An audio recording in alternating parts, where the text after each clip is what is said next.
How's it going, everybody, and welcome to this little camera review of mine about the Gh5. Now, I know it's not a new camera, but I've been having this camera now for 2 years, and I thought it would be great to give you a full in-depth review from a full-time freelancer's perspective.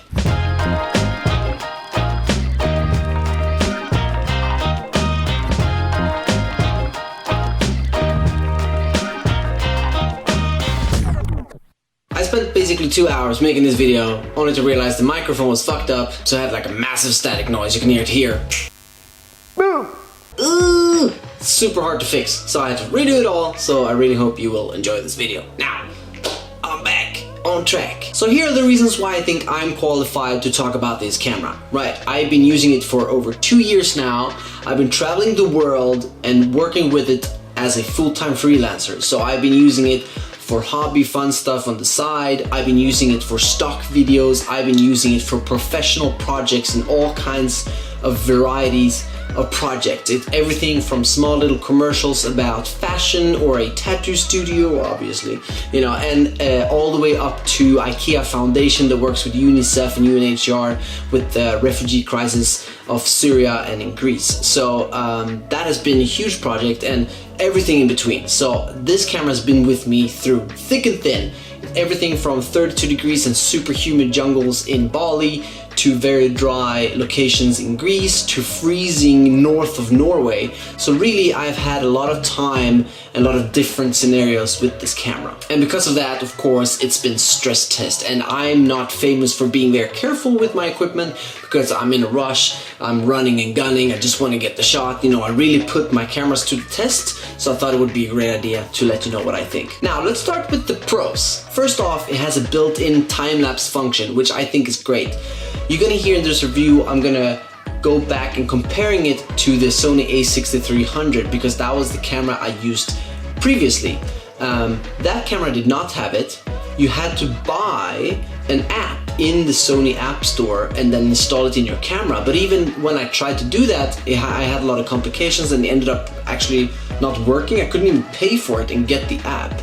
And I've seen a lot of people that actually have bought the app and thought it was not so good. So having this built in is really nice. You just click, you set all your settings, click go, it does it automatically. And even in the end, it makes the video for you and you can choose the resolution and the frame rate that you want. So you don't have to do that in post-production, which is amazing. Second thing is it has 4K 60 frames. Right, so you can have 4K and slow motion in this small little package, which is amazing.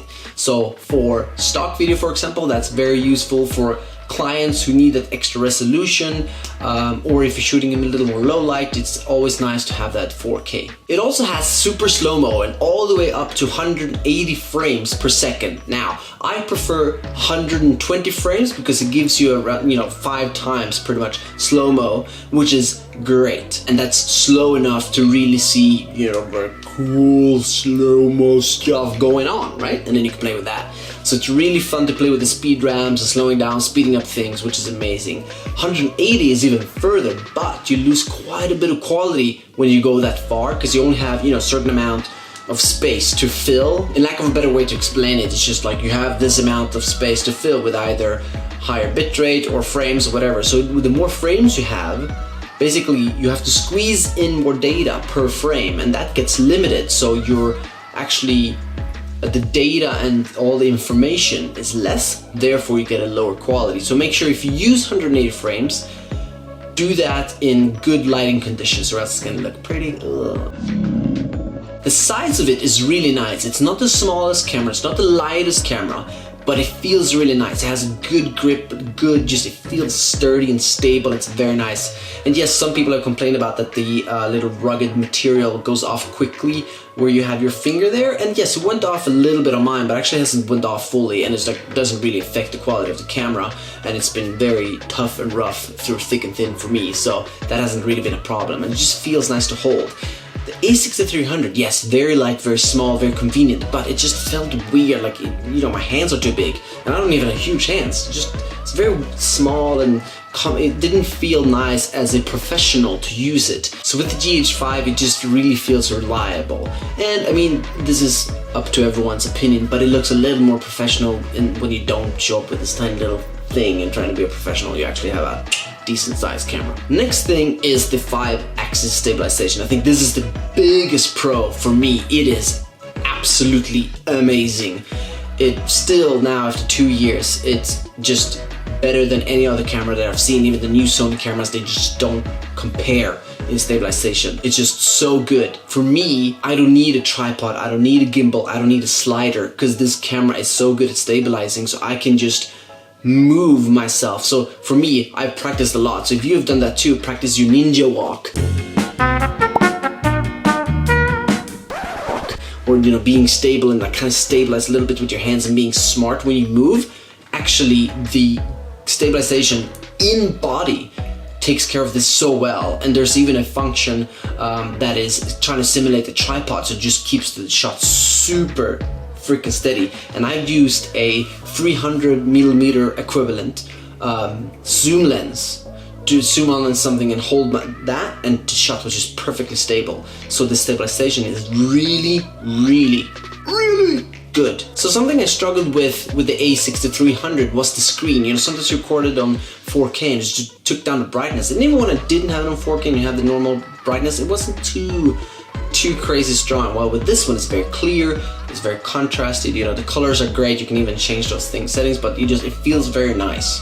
And also the display itself is, you know, it's a flip screen in all kinds of directions, which for me is a huge thing. Why other camera brands don't do this, I'm not really sure. Yes, it's cool, you can flip it up, but you know, sometimes you want to be high up or you have a weird angle, and like for now, I want to see myself in the screen to make sure it's all recording and looking great, right? I can just flip it, and you know, if you're vlogging, for example, it's great. So I think the flip camera, the flip screen and the touch screen, because you can touch on all these things, is really phenomenal. Also, because it is a little bigger camera, it has space for bigger batteries, so the battery life is pretty damn good. I shot almost a whole hour of a music show, and I was filming constantly, basically non-stop, and after an hour I had a half battery left, so you can actually use it for a long time. So I have, of course, 4 batteries, so I'll never run out of batteries in a whole day of shooting, which is very nice. Actually, talking about the batteries, it's just blinking now that it's warning that it's low on battery, and this has been for shooting 1.5 hour plus now, so probably like a 2-hour shoot. So yeah, 2-hour constantly recording like this, batteries, time to change. So these bad boys are pretty good. Also, the menu is very nice. It's very easy, very simple, easy to, you know, figure out where everything is. It's very clear, it's logic. While as with the A6300, which is all like Sony in general, it's just a very messy, unstructured menu in my opinion. Like after a day with the Gh5, I felt more at home with the menu than after a year with the A6300. Also, the peaking is very good. I'm sure other cameras have a very good peaking function as well, but I think it's great. You can change the colors, the intensity, if it looks for darker parts or brighter parts. It's very helpful when I'm shooting, especially because I always shoot the manual focus. It really helps to have that peaking to make sure that everything's on point, and it does a very good job with that. Also, it works perfectly with the speed booster. I have a Sigma 1835 lens on right now, and it works really well, and it's nice that I can use more pro glasses that I prefer than the native ones. So yeah, that combination is... Of course, no camera is perfect, so I have a few cons about this camera that I think you should know about. The first couple of days, or even the first couple of weeks, I had this constant problem of accidentally hitting the display button, and I know that was a thing a lot of people complained about. Now, they came with a firmware update, so you can actually deactivate that button, so that's all fine, but that's just something to keep in mind. Actually, this was a pro that I forgot, which is it has 2 SD slots, which is amazing because you can then have 2 64 or even 228 gigabyte cards in there, and you know that you can shoot all day without having to worry to switch the cards, which is great because sometimes you're in the action, you see something happening, and your SD card is full and you have to change it and you miss the shot. With 2 of them, you can either have a backup, which is great, or just use both to have a huge amount of space to shoot all day, which is what I do because some days I'm just out shooting for a full day. So all the batteries and all the memory cards need to be ready to go as quick as possible. So that's a very nice bonus. Now, the problem with the SD card door is that it's a bit tricky to open. It's very like, you know, with the rug, probably have made it so it's more waterproof and resistant for damages, whatever, but it's a bit tricky.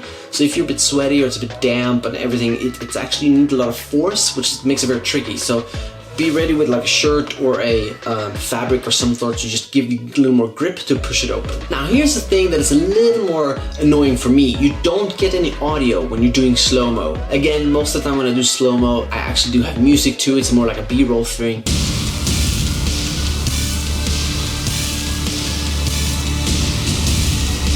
But sometimes you might want to have the sound of the action going on. You know, let's say you're doing a skateboard video. You want to hear that sounds coming in, right? And you want to maybe have that in the slow-mo so you don't. You want to play with the audio, and you can't do that when you're recording slow-mo with this camera.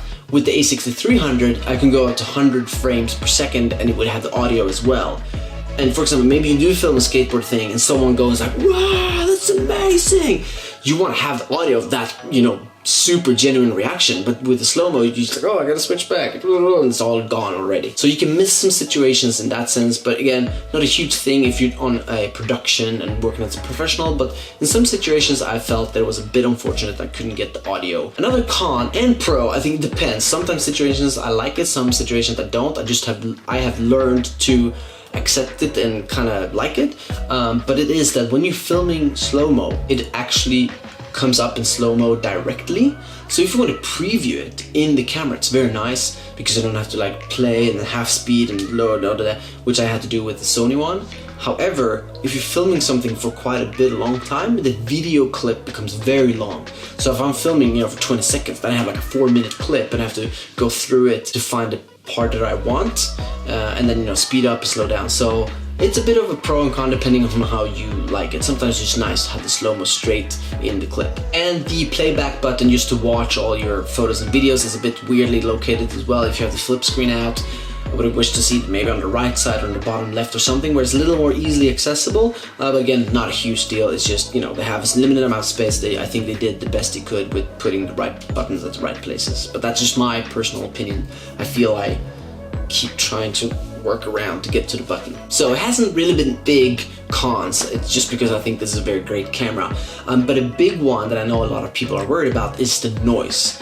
Right, so you gotta be careful with exposure and light and the ISO, of course. All depends on situations. The more I've used this camera, I've felt that the noise is less of a problem. I know the limits of the camera, so I rarely find myself in situations where I see a lot of noise and it's bothering me.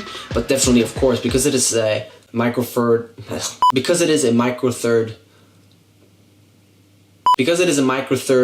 Is it micro third? Micro fourth? Micro third lens. It's a small sensor, of course the noise will be more. Comparing to Sony that have done a really good job with that, it's very different.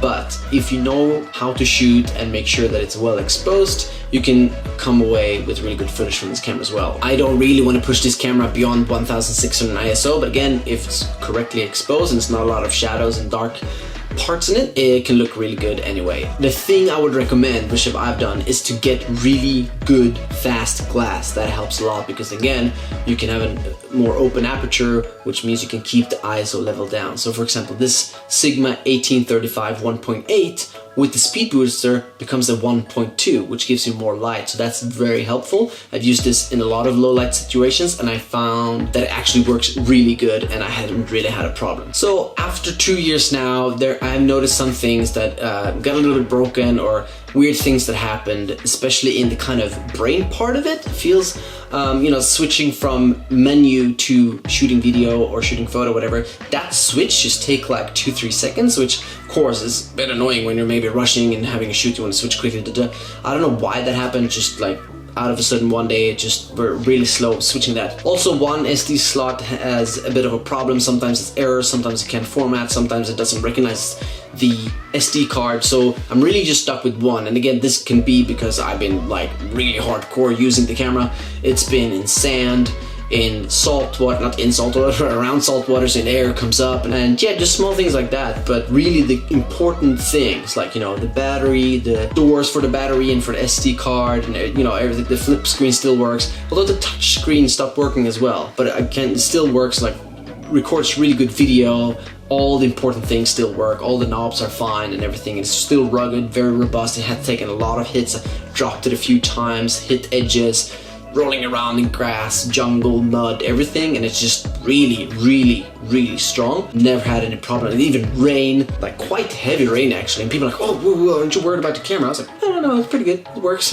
So the weather resistant sealing thing is very up to par. But yes, some small things has been, you know, showing that it's breaking down slowly in the brains, but nothing that really affects me and my work. Another con that I just realized is the native lenses, right? First of all, they're quite expensive, most of them, and the quality is like, it's okay. Comparing that to like lenses from Canon or Sigma that cost the same, you get so much more bang for your buck when it comes to those lenses. So I'm not really sure why they're expensive, but of course they're very small, very light, very compact. So of course, if you want to be light on your feet and, you know, be very discreet, it is a great option.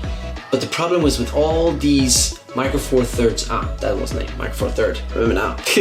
With all these Micro Four Third lenses, most of them at least, especially from Panasonic, they only have focus by wire. And I think this technology is there to make the autofocus quicker and smarter, especially for photographs. But with video, the autofocus in the Gh5 is not that great, so that's a con for sure if you like autofocus. However, I am a manual focus guy because once you learn how to do manual focus, you're actually much quicker and faster and more precise, because no matter how smart the cameras get, they don't always know what you want to focus on. So you might have something in the foreground just to make it cool and blurry to create depth, but then it tries to focus on that thing instead of focusing on the person who's actually behind the foreground. So all these little small things becomes a problem with autofocus. And with the focus by wire from these native lenses, you have to spin so much to control the manual focus, because if you just do a little bit like this, it basically have no reaction. If you do a lot, it reacts a lot. So it's very temperamental, if that's the thing. Like, it doesn't go gradually. You know, if you have a lens like the Sigma one, like normal lenses, if you go from here to here, whether it goes fast or slow, the focus distance is always the same. So that's why I prefer using speed boosters and a great lens like the Sigma lens here. And that's also a thing, like when you're combining the speed booster and another lens, the autofocus will either get much worse or actually non-existent. Like for my lenses, it doesn't really work. But again, I think using manual focus is just the best way to do it once you learn it. It takes a while, it takes a lot of hard work, but once you got that, you will be a much better videographer, in my opinion. If the autofocus is not a big problem for you, great. If it is, and you really need to rely on it because maybe you're a beginner or just prefer working that way, Gh5 might not be the best option for you. So, to conclude, I believe the Gh5 is an amazing all-round camera with so much flexibility and versatility, and you can use it in so many different ways. I think it's a perfect kind of bridge between professional hobbyists and even like a professional full-time like me. And if you need something, again, that it's small, powerful, versatile, but still kind of discreet and not this huge, you know, Sony FS7 thing, I think it's really great. You get the stabilization, you get slow-mo options, 4K, you can plug in headphones, you can plug in microphones, you have good battery life. There are rumors out there that there will be a Gh6 coming out 2020 in the end of the year, so in a year, kind of from when this video is made. There might be a Gh6 on the market, and it will be really interesting to see how they can upgrade that. I think if they sorted out the autofocus to be amazing and hopefully just remove the freaking focus by wire thing on the lenses, it will be a very powerful combination. But again, I'm very happy with what I'm having now, and I think it's a great option for a lot of people out there. So enjoy these cool clips that I'm just about to show you, and with that I want to say thank you so much for watching this video. Love you guys so much. If there's something that I missed or something you want to add or talk about and discuss, I would love to hear your voice in the comments below. And thank you so much again. I'll see you guys in a new video soon. Ooh, a little tip. If you are interested in stock video and maybe heard about it or not really sure what I'm talking about when I mentioned that, or you just want to know more, check out this video, or this, is it here? I don't know, somewhere. It's a video where I talk about my top tips about stock video, how to get started, and what to do when you're getting into it. Cool, love you guys, bye.